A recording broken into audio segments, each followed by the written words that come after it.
So we're looking at these lines over here. Watch me point to them. You have to look. This one is B, the horizontal one. This one is A, and this one is C. Do we all tell the difference? Go and close your computer. Which two lines? So when I ask you this question, don't just say A, like a two lines. So I need two letters here. Which two have no solution? A and C. Very good. On your quiz, this is a multiple choice question. All right, which two lines have one solution? There's actually two different answers you can give to this. B and A, look, hold on, let me get everybody through it. B and A intersect once, or, and that needs to be put away. I said put away everything. You can put the cap on the top of the fidgets and set them aside. Or what's another two that have one solution? C.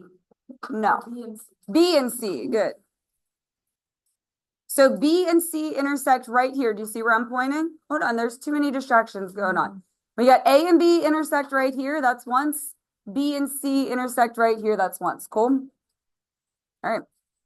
What is the solution for lines A and B? That needs to be something, comma, something. And very good. You guys said it before I could even finish asking the question. -1, 3. Your answer needs to be two numbers, X, comma, Y. Shush. Is -1, 5 a solution to this system? What would you do? Type it in. So I want everybody to watch. When you're watching me type, remember, your job is not to zone out. Your job is to do what? Well, make sure that what? Make sure I didn't type it wrong. Because if I type it wrong, because I'm having to tell you all to shush, then it's not going to be right. All right, so I'm going to click on this. It says -1, 5. Do y'all see that? All right, so yes or no? Yes. It's like a true false question. All right. Now for number 5 to 7, please listen to me. On your quiz, it's going to say solve by substitution. That's where you substitute. Or it's going to say solve by elimination. That's where you eliminate. Or it's going to say solve by graphing. That's where you graph it. The directions are going to be on the quiz. Here, I'm asking you which would probably be best. So when you look at number 5, do you see how the X's are lined up and the Y's are lined up and the equal signs are lined up? Like they're stacked on top of each other. This one, we're going to do elimination. Elimination would be good for that one because they're all nice and lined up. Now look at number 6. Do you see how they're both y equals mx plus b? They're both in that y equals mx plus b format. Okay, so perfect. We're going to graph them. I realize you don't have a grid, but we'll draw one. And then go ahead and flip over. For number 7, do you see how y is all alone? You have one variable that's all alone. We're going to do substitution. So here I was having us figure that out on our own, and I just kind of walked you through it, which method would be best. On your quiz, it says do this, okay? Now, which one would you rather do first? Substitution, elimination, or graphing? I'm going to do substitution. All right. Do you see how the y is alone? All right. This is, do you remember the around the room activity you guys did? That's this, all right? You're going to take all that stuff and substitute it in for y in the other equation. If you can get this first step, you're going to get the rest of it. Because after that, you just solve. Yes, go ahead. Okay, go ahead. What's the line going to say? And it starts right here just to get you started. Parentheses, good. Nice. Beautiful. Perfect. Good job. So you remove y, you replace it with the stuff, and make sure you give it a hug. From there, you're just going to solve it. So what next? Yeah, we're going to distribute through the parentheses. So that will be 4x and then minus 6x, perfect, plus 10 equals 4. Write it down with me. You guys have got this. All right, then combine like terms. 4x minus 6x, negative 2x plus 10 equals 4. Subtract 10. Good, thank you. Negative 2x equals negative 6.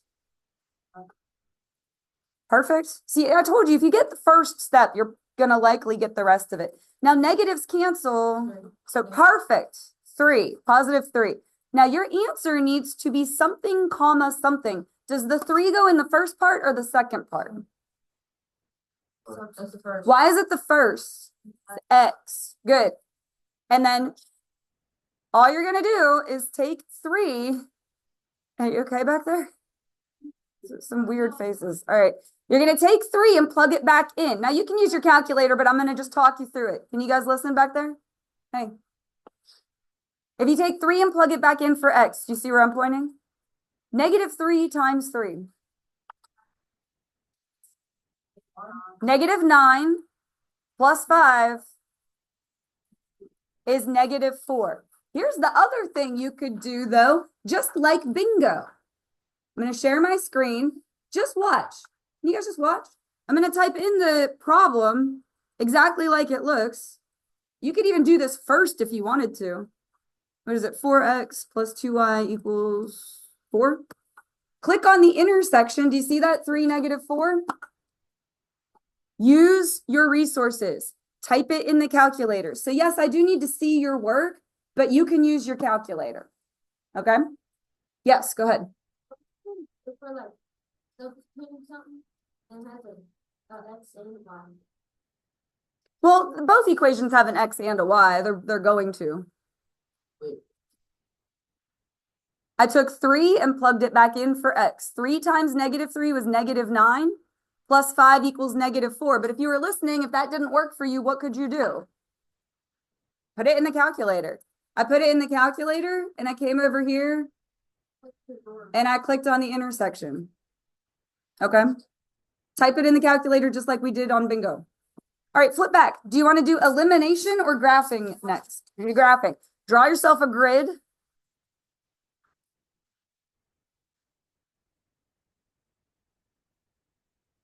On the quiz, I'm going to give you a grid, obviously. Here, we'll just do our best. I didn't want to give you a grid because I wanted you guys to think about which one would be best for graphing. So if I gave you a grid, you would obviously know. But the reason this one's good for graphing is they're both y equals mx plus b. Do you remember on delta math, you just clicked on the little points on the grid and it made the lines for you? Like, are you guys making a connection between the delta math, like the practice we're doing, and then the quiz you're taking? Like, do you get what I'm saying? Like, that's why we practice. All right, where do we start on this first line? Where can I start with putting a point? Oh, now let me get everybody together. It is 4. Do you see that? 4. You would start at 4. 1, 2, 3, 4. Y'all see that? And then your slope is 3. So that is telling you to go up 3 over 1. And then I want you to do as many points as possible because you need for it to intersect perfectly to get your answer. Here it's going to be a little hard to tell, but again, on your quiz, you'll have a grid, so it'll be easier. Yeah, go ahead. Oh, do you want to say the next one for me?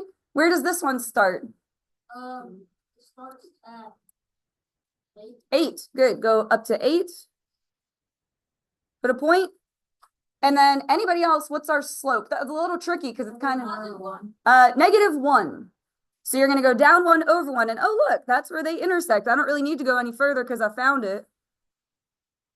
And then please don't forget to write the answer. It's such a sad day when people draw a beautiful graph and then forget to put the answer. It's something, comma, something. 1, 7. And again, it'll be easier to see on the quiz because you'll have a grid. Again, what should you do to check your work? Desmos, can you all humor me? I want you to do well. You know what I'm saying? Like, I would love it if you all got 100 on this. I would be thrilled. You see that? How I just typed it in? I'm going to hit the home button to get that to, kind of go back to normal. But you see this? 1,7. Does our paper look like this graph? Only like half of you are looking at me, but does our paper look like that graph? Yeah. Okay. So type it in. All right. We'll go back to elimination and then we'll go do the word problem. So see how they're stacked up? Paying attention here? I would eliminate X. I think X is going to be easier because that X is already kind of alone. It technically doesn't matter, but go for the easy one. All right. Here's the $1 million question. if this is a positive 2, let's see who remembers what we did last time. If this is a positive 2, I need this to be a negative 2. Where did the negative 2 come from? Oh my gosh, you guys, listen to me. Our brains, you have to come up with that. So what you're going to do is this first equation, just copy it over. We're not changing that one. Hey, Ms. Cole, I don't want to copy it over. You have to get credit for it. Anyone can rewrite the same thing. Just literally 2x minus 4y equals 16. And that, good. Now we're going to distribute a negative 2. You got to care now, honey. Negative 2x, and then distribute it to minus 6y, good, equals positive 14. Perfect. And when you add them together, what happens? Yeah, they eliminate. That's why it's called elimination. They cancel out. That's the whole point. And then the answer kind of falls in your lap. Negative 10y equals 30. Good. Divide by negative 10. Y is negative 3. Beautiful. So write your ordered pair. Where does the negative 3 go? The second part, and I'm honestly fine with you using your calculator to go back and get x. You would have to take negative 3 and plug it back in. But look it. I'm going to go type the thing in. The original one, 2x minus 4y equals 16. Anyone want to make a guess? Want to try and guess what it is while I'm typing this? Equals negative 7. Oh, I can't even see it. Now the y value is negative 3. We already got that. X is 2.